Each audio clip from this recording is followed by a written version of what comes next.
Now as you can see, I have two footage in my edit page. Now simply go to the color page. If your color page look like this, if you want to reset your color page, simply go to the workspace and reset UI layout. And as you can see, we have this layout. Uncheck timeline, uncheck clip, uncheck gallery. Drag the screen right here. So to add 3D effects, we have to go to the color. Go to the nodes and simply select add splitter combiner node, or you can press Alt Y, which is the shortcut key. Now as you can see, we have these three nodes. Now this node represents the red color, this node represents the green color, and this node represents the blue color. If you notice, see we have red, green and blue. If you select this node, press Shift plus H.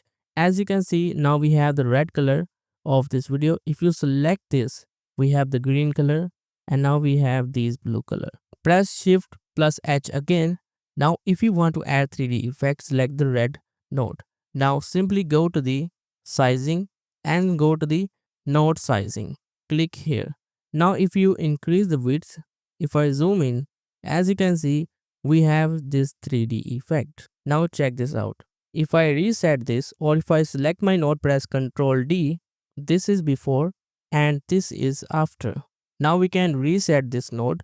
If you select this node, which is the green node, if we increase the width, as you can see, now we have this color 3D effect. And if you select the blue node, now we have this 3D effect. Now if you want to add 3D effect, for example, let's increase the width and increase the height as well.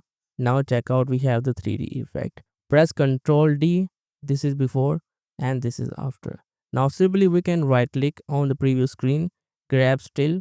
Now click here, select the next clip.